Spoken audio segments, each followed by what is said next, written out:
welcome back to my YouTube channel.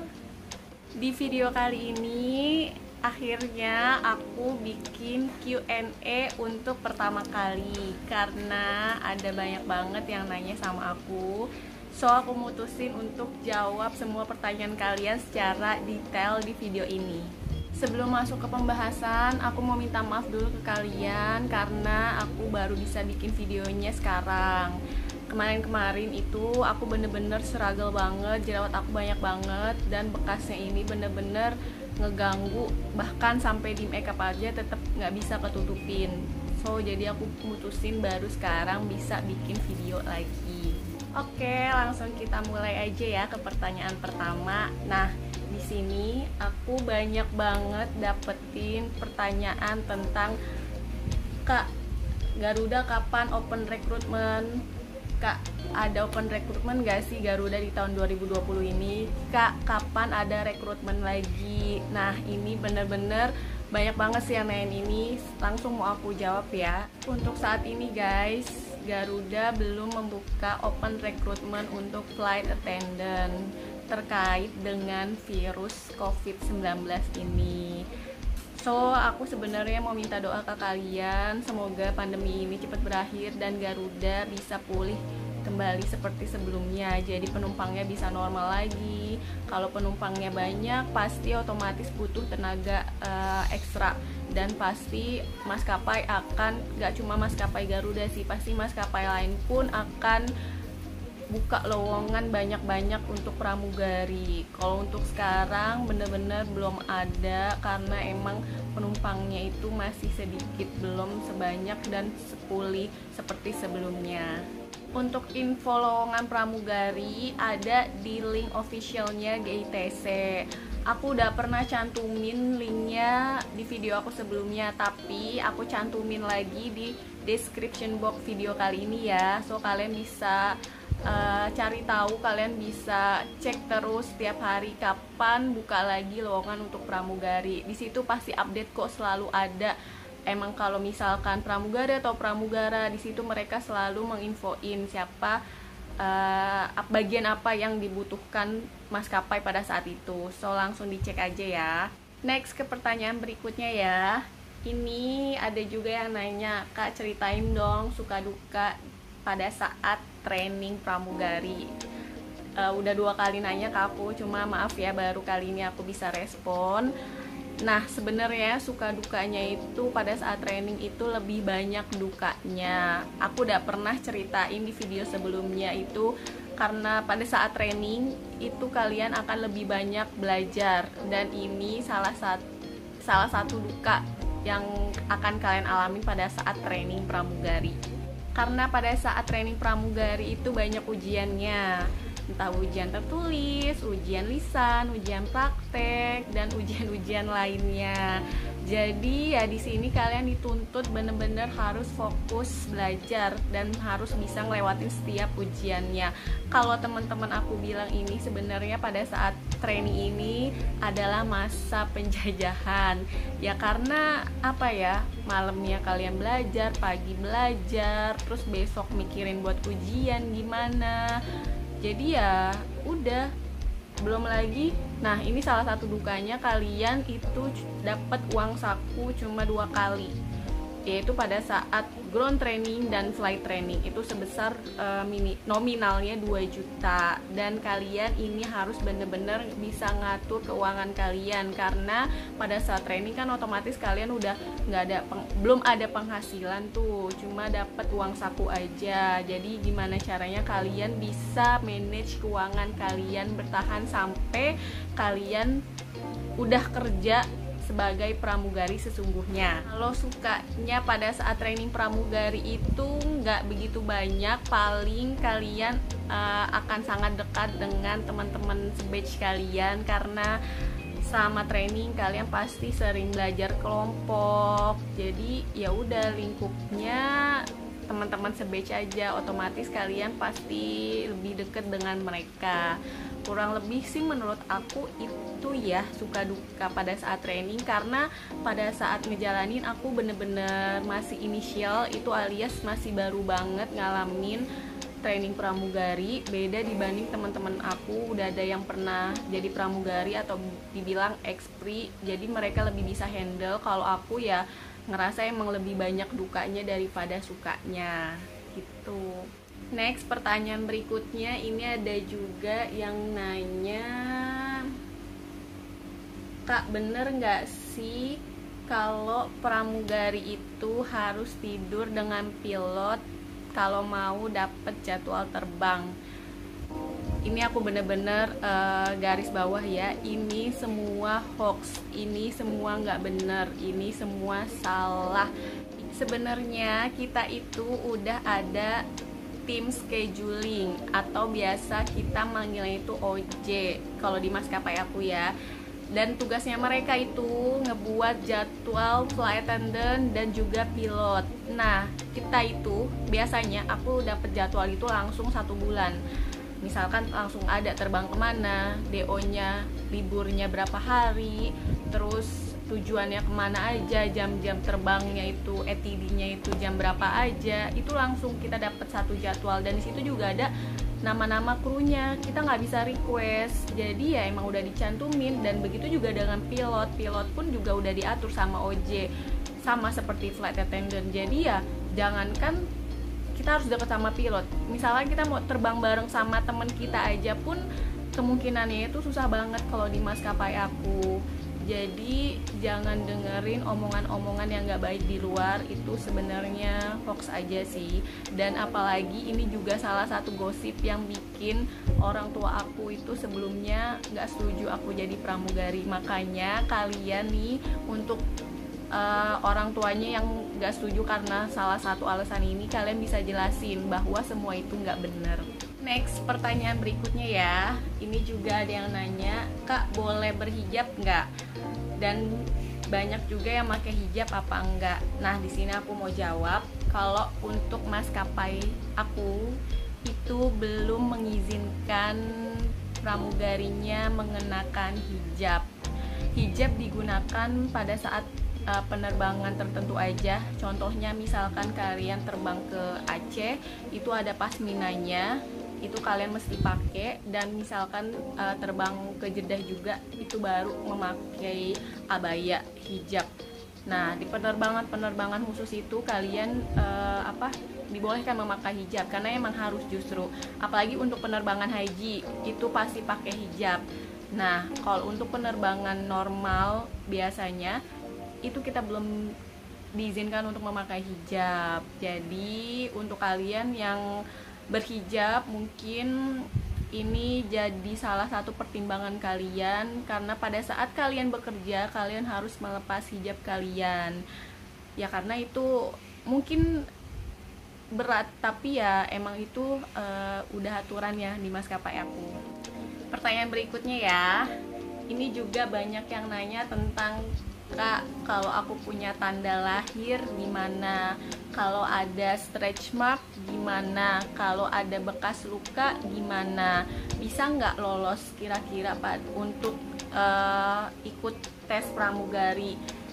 Di sini juga aku mau tekenin ke kalian, selama tanda lahir, bekas luka, stretch mark atau apapun itu, sama masih berada di area yang tertutupi dengan seragam, karena seragam kita kan sampai sini, untuk lehernya dan lengannya ini 1/4 sampai sini.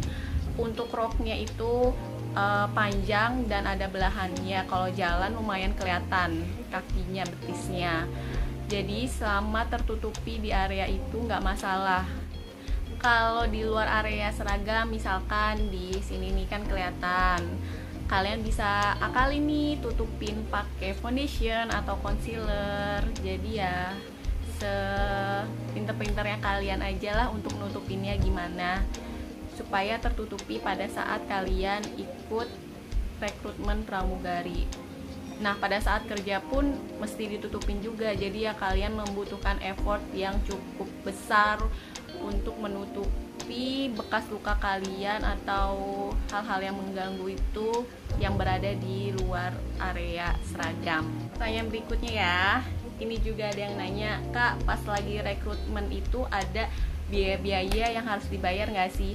Terus juga ada yang nanya di Instagram aku, Kak, ada biaya nggak sih yang harus dikeluarkan pada saat training pramugari? Nah, aku cuma bisa jawab di video ini itu iya, ada biaya-biaya yang harus dikeluarkan. Untuk detailnya aku nggak jelasin di video kali ini, nanti akan aku buatin di video selanjutnya, so kalian tunggu aja ya. Untuk pertanyaan berikutnya, di sini juga ada yang nanya, Kak, boleh tahu nggak sih gaji yang didapat untuk pramugari yang baru rilis atau yang baru terbang? Di sini aku mau jelasin ke kalian gaji apa aja yang akan kalian dapat. Cuma aku nggak bisa jelasin nominalnya berapa karena terkait dengan aturan perusahaan. Oke, gaji pramugari ini pasti kalian penasaran banget kan? Apalagi aku juga pada saat training ini aku bertanya-tanya berapa sih yang akan aku dapetin setelah nanti aku terbang jadi pramugari beneran atau sesungguhnya. Nah, di sini aku akan jelasin apa aja, uang apa aja yang akan kalian dapetin. Cuma aku nggak akan sebutin nominalnya ya guys. Pertama, kalian udah pasti akan dapet yang namanya gaji pokok. Gaji pokok itu beda-beda. Jadi antara junior, senior, matre de cabin atau MDC, dan terakhir FA1 yang paling tinggi atau purser.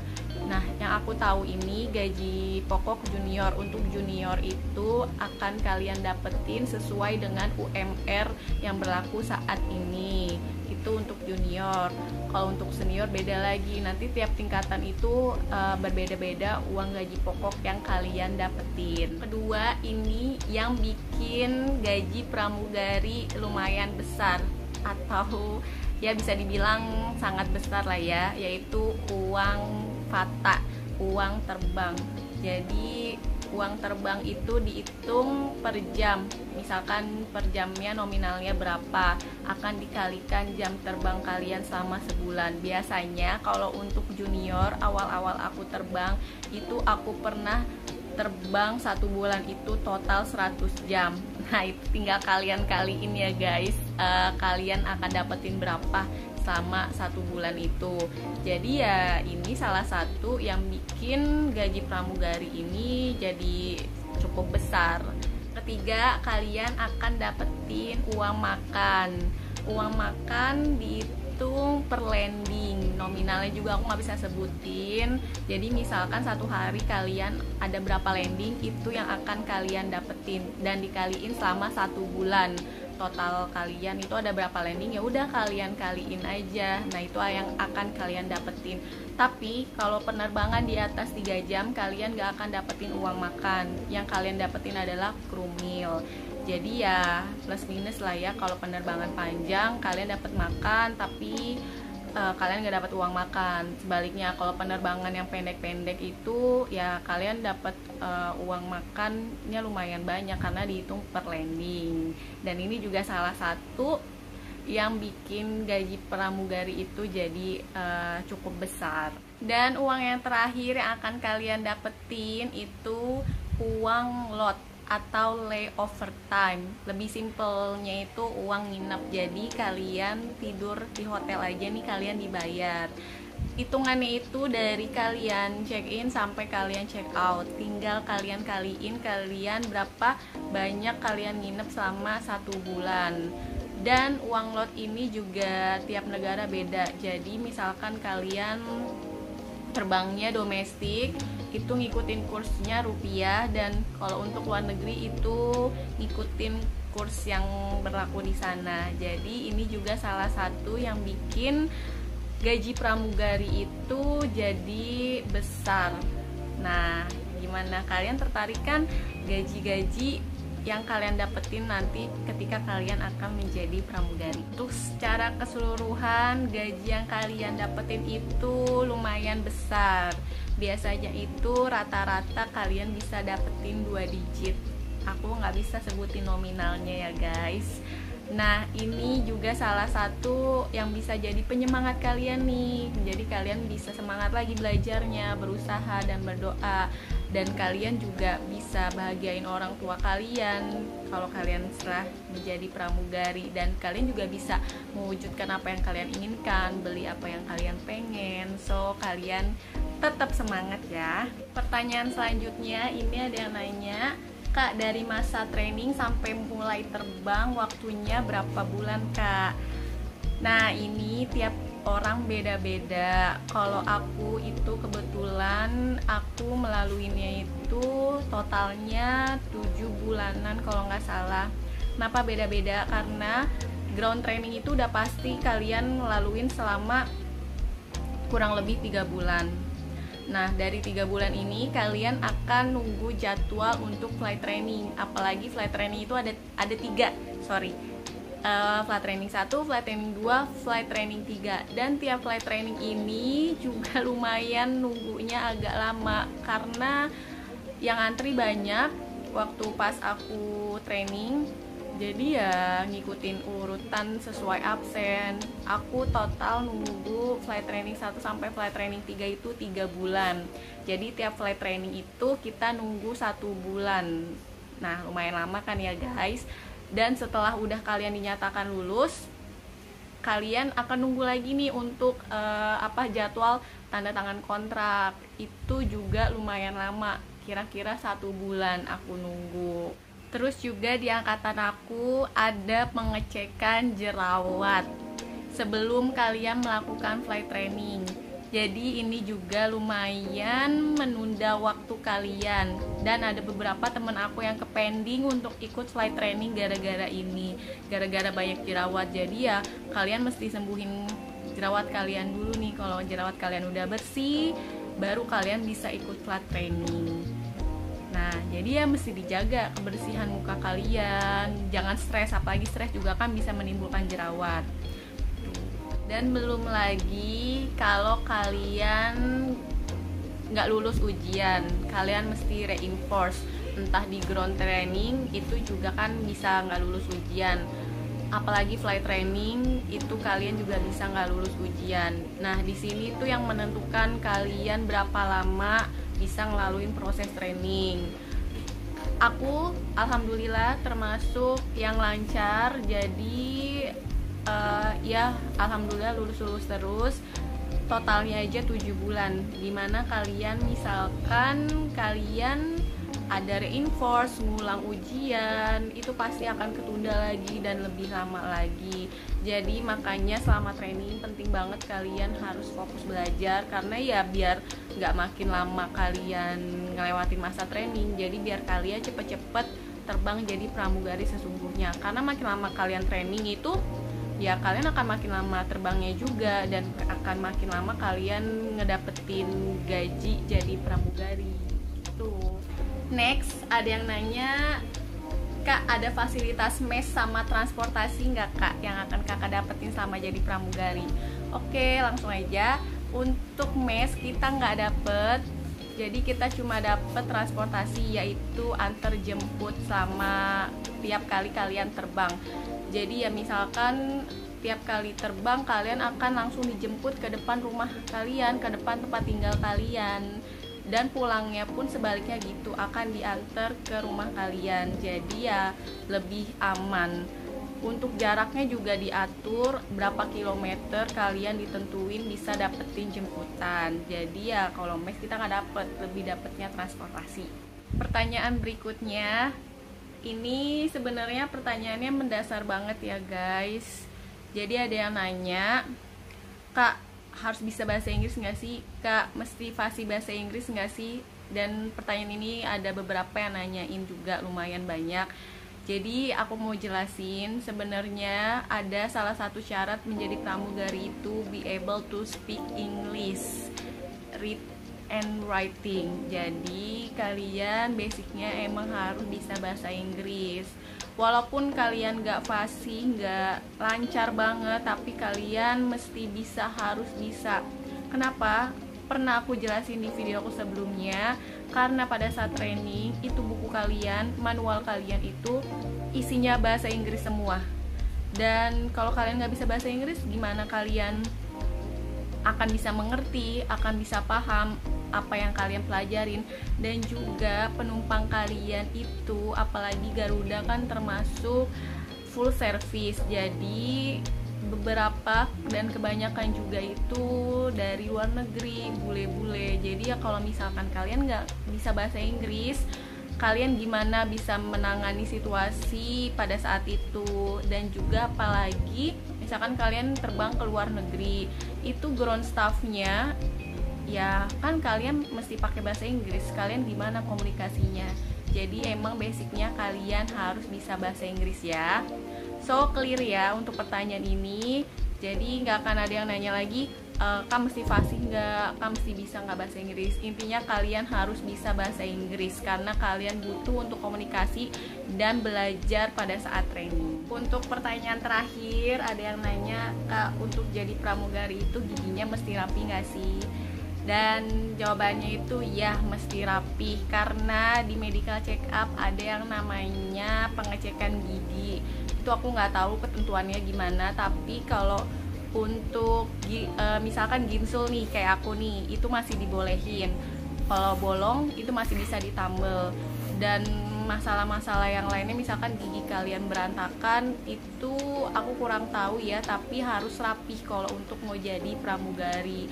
Dan penggunaan kawat gigi itu tidak diperbolehkan selama kalian menjadi pramugari. Jadi yang maaf, untuk misalkan giginya berantakan, kalian bisa perbaikin gigi kalian dulu sebelum kalian ikut rekrutmen pramugari, daripada kalian udah sampai lolos ke tahap medical check up, ternyata pas di medical check up gara-gara pengecekan gigi kalian gagal. Kan itu lebih lebih nyelekit sih, lebih sakit di hati kalian. Jadi mending kalian perbaikin gigi kalian dulu gitu. Oke guys, karena masih ada beberapa pertanyaan yang belum bisa aku jawab terkait waktu yang terbatas. Kalau misalkan aku jawabin semuanya, itu akan jadi video yang sangat panjang deh kayaknya. So misalkan untuk kalian setuju nggak nih kalau aku buatin di Q&A berikutnya atau Q&A part 2? Kalau kalian setuju, kalian bisa tulis di kolom komentar. Dan kalau ada dari kalian yang ingin bertanya lagi, pertanyaan yang lainnya, kalian juga bisa tulis ya di kolom komentar.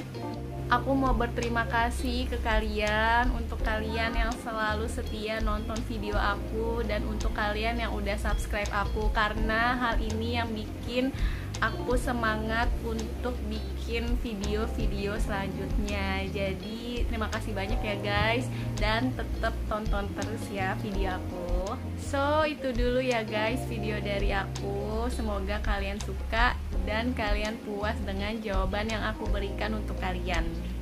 Jangan lupa di like dan subscribe ya guys video aku, dan tonton terus video aku pastinya. Sampai jumpa di video aku selanjutnya ya.